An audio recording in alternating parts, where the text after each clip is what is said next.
តំបន់រមណីយដ្ឋានប្រវត្តិសាស្ត្រក្បាលស្ពានគឺស្ថិតនៅក្នុងភូមិដកពោឃុំគុនរៀមស្រុកបន្ទាយស្រីខេត្តសៀមរាបដែលមានចម្ងាយប្រមាណជា50គីឡូម៉ែត្រពីទីរួមខេត្តសៀមរាបទោះបីជាក្បាលស្ពានមានចម្ងាយឆ្ងាយពីទីរួមខេត្តនឹងត្រូវដើរឡើងភ្នំឆ្លងកាត់នៃព្រៃភ្នំក្នុងចម្ងាយប្រមាណជា1500ម៉ែត្រឬ1គីឡូកន្លះក៏ដោយប៉ុន្តែរមណីយដ្ឋានទេសចរប្រវត្តិសាស្ត្រដ៏អស្ចារ្យមួយនេះនៅតែជាគោលដៅទេសចរដ៏សំខាន់មួយសម្រាប់ខេត្តសៀមរាបឬទឹកដីអង្គរដែលមានភ្ញៀវទេសចរជាតិនិងភ្ញៀវទេសចរអន្តរជាតិមកទស្សនាជាហូរហែជាពិសេសគឺថ្ងៃឈប់សម្រាកបុណ្យទានឬក៏ថ្ងៃសៅរ៍អាទិត្យ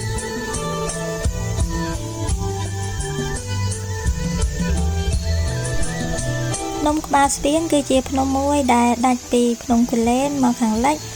កាត់ដោយផ្លូវជាតិលេខ67គឺជាផ្លូវដែលធ្វើដំណើរចេញពីខេត្តសៀមរាបឆ្ពោះទៅកាន់ស្រុកអន្លង់វែង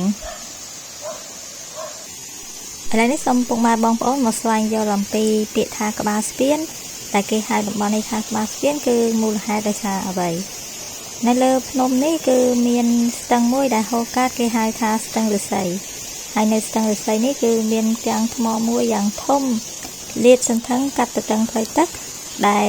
ទឹកហូរច្រោះពីខាងក្រោមនោះដោយយើងនឹងគឺអាចឆ្លងកាត់ស្ទឹងពីច្រាំងម្ខាងទៅច្រាំងម្ខាងមួយទៀតបានដូច្នេះថ្មនេះគឺមានលក្ខណៈដូចជាស្ពានអញ្ចឹងតែគេហៅតំបន់នេះថាភ្នំក្បាលស្ពាន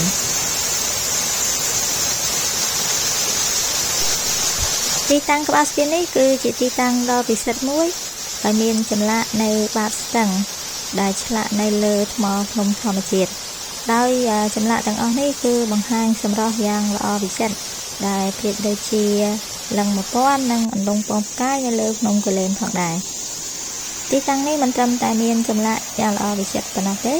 ក៏ជាប្រភពនៃទីតាំងសិលាចារឹកលេខ1011 1012និង1015និង1016ដោយសារនៅក្នុងសតវត្សទី11ចាជាភាសាសំស្ក្រឹតដែលហៅទីនេះថាសហសលឹងដែលប្រែថាលឹងរាប់ពាន់ដូច្នេះហើយនៅតំបន់ក្បាលស្ពាននេះមានអ្នកមកទស្សនាមួយចំនួនឬក៏អ្នកស្រាវជ្រាវមួយចំនួនបានហៅទីតាំងនេះថាជ្រលងលឹង1000ផងដែរចម្លាក់ដែលបានឆ្លាក់នៅបាតស្ទឹងហើយនឹងនៅលើថ្មដែលនៅម្ដុំនេះគឺជាចម្លាក់ដែលស្ថិតនៅក្នុងសតវត្សទី11ដល់សតវត្សទី13នៃគ្រិស្តសករាជនាសម័យអង្គរដោយចម្លាក់ភាគច្រើននៅទីនេះគឺស្ថិតនៅក្នុងរចនាបថបាពួនជាពិសេសក៏មានសិលាចារឹកចារនៅក្នុងសតវត្សទី11ផងដែរដូច្នេះហើយអ្នកស្រាវជ្រាវបានសន្និដ្ឋានថាចម្លាក់ដែលឆ្លាក់នៅបាតស្ទឹងនៃភ្នំក្បាលស្ពាននេះគឺបានឆ្លាក់ឡើងនៅក្នុងរជ្ជកាលរបស់ព្រះបាទសូរ្យវរ្ម័នទី1និងព្រះបាទឧទ័យអាទិត្យវរ្ម័នទី2ដែលយើងសង្កេតឃើញថាទីតាំងនៃភ្នំក្បាលស្ពាននេះគឺចម្លាក់ភាគច្រើនគឺបង្ហាញអំពីការកកើតហើយនិងភោគផលដោយមានដូចជាព្រះនរាយណ៍គង់នៅលើនាងអនន្តៈរងចាំការបង្កើតលោកថ្មីហើយក៏មានរូបចម្លាក់នៃព្រះឥសូរនិងព្រះនាងឧមាគង់នៅលើកូនន្ទិហើយក៏មានចម្លាក់នៃទេវលង្កឬក៏យោនីដែលបង្ហាញអំពីការកកើតលោកហើយនឹងចម្លាក់រូបព្រះព្រហ្មតែចម្លាក់រូបព្រះព្រហ្មយើងឃើញថាមានតិចតួចមិនច្រើនដូចជាចម្លាក់របស់ព្រះនរាយណ៍និងព្រះឥសូរនោះទេ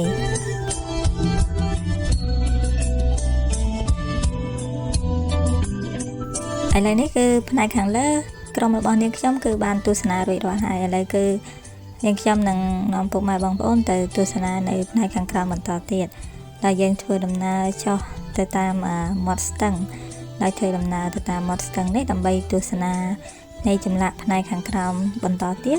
ឆ្នេះហើយឥឡូវសូមពុកម៉ែបងប្អូនចុះទៅផ្នែកខាងក្រោមជាមួយនឹងខ្ញុំទាំងអស់គ្នា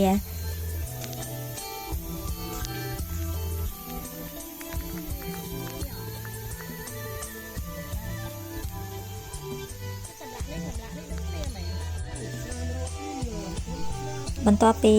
ធ្វើដំណើរចុះមកក្រោមមក យើងចោះចេញពីទីតាំងដែលគេហៅភ្នំនេះថាភ្នំក្បាលស្ពានមកពីមូលហេតុអ្វីហើយគឺយើងចោះមកក្រោមទីតាំងមួយទៀតដែលយើងឃើញថានៅទីតាំងនេះគឺពោពេញទៅដោយចម្លាក់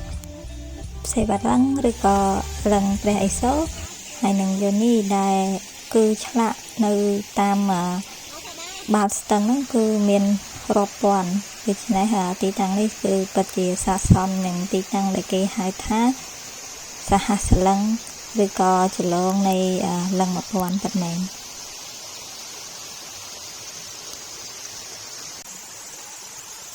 បងទឹកខែនេះអត់ទាន់ច្រើនណាបងអីតទៅចុះអូហើយ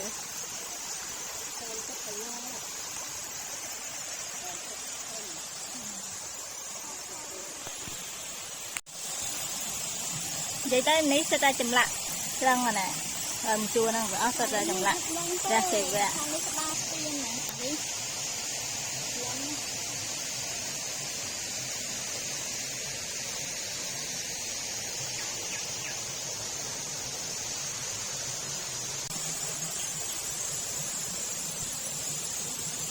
សំបីដល់ថ្មស្លាយនេះក៏មានចម្លាក់រឹងព្រះឥសូរដែរតាមថ្មនេះចម្លាក់ព្រះឥសូរនិងនាងឧមាគង់នៅលើសូរ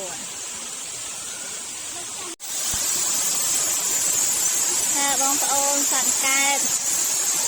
ចម្លាក់សត្វកើតនេះយើងចិត្តដល់ទៅដល់ខាងក្រោមហើយក្រោមគេហែទឹកនៅក្រោមនេះទឹកអស់ជ្រោះជាក់ណាស់ហើយនេះ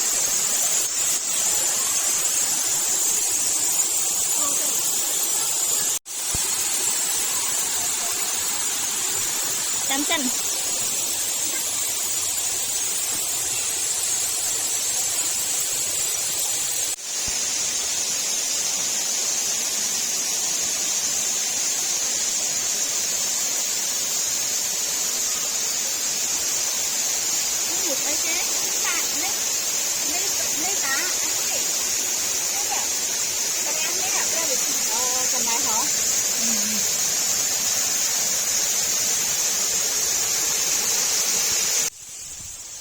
ហើយឥឡូវយើងនាំគ្នាដើរទៅទឹកជ្រោះផ្នែកខាងក្រោមតែកន្លែងដែលគេងូតទឹកលេងកំសាន្តហ្នឹងយើងឥឡូវខ្ញុំនាំចាក់អស់គ្នាទៅមើល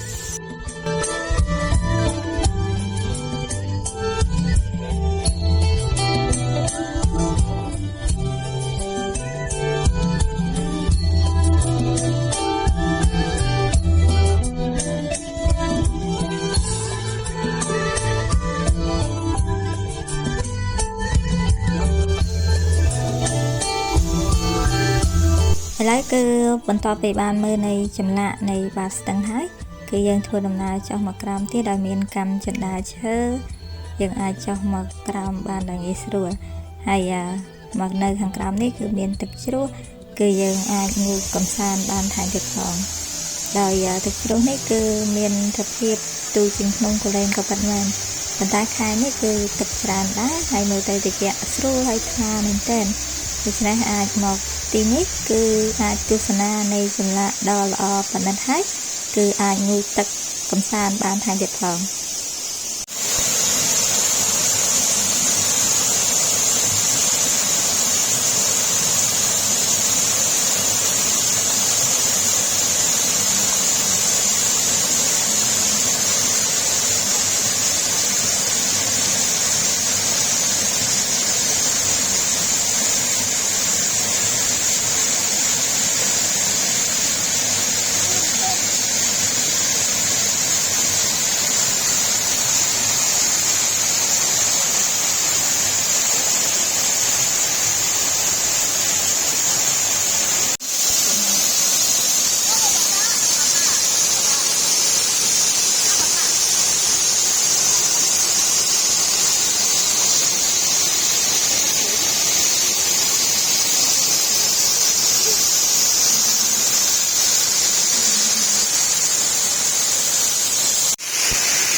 ดับจำเลงตักมากระเทียมน้องพระองค์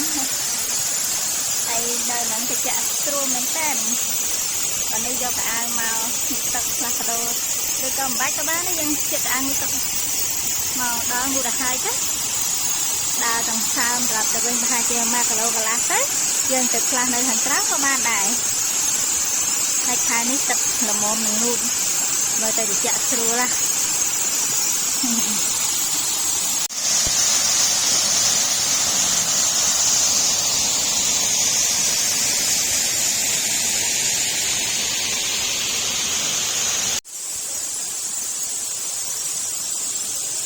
นี่ที่เรามาจ้านะยาจนได้เหรอแต่เอาให้เฮียจ้าเที่ยวมาเอาให้จะเป็นอะไร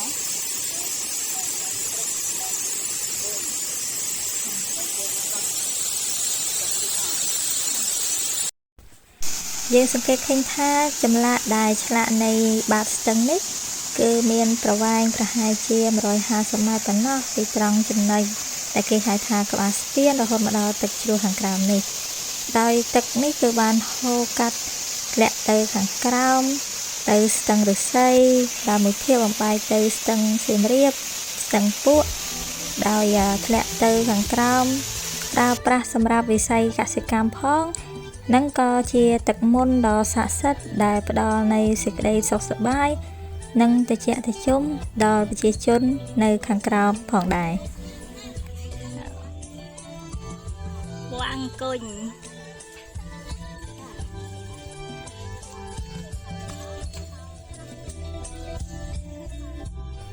បន្ទាប់ពីបានទស្សនានៃតំបន់រមណីយដ្ឋានប្រវត្តិសាស្ត្រក្បាលស្ពានរួចមកតើពុកម៉ែបងប្អូនយល់ថាយ៉ាងណាដែរទីតាំងនេះបើសិនជាពុកម៉ែបងប្អូនបានមកលេងខេត្តសៀមរាបគួរតែមកទស្សនាបានម្ដងព្រោះជាទីតាំងដ៏ស័ក្តិសិទ្ធិសម្រាប់ប្រជាជននៅក្នុងតំបន់ក៏ដូចជាប្រជាជនខ្មែរទូទាំងប្រទេសផងដែរចំពោះคลิปវីដេអូនេះនាងខ្ញុំសូមបញ្ចប់តែប៉ុណ្ណេះសូមអរគុណពុកម៉ែបងប្អូនដែលបានទស្សនាคลิปវីដេអូនេះតាំងពីដើមរហូតដល់ចប់សង្ឃឹមថានឹងបានជួបពុកម៉ែបងប្អូននៅคลิปវីដេអូក្រោយទៀតសូមអរគុណ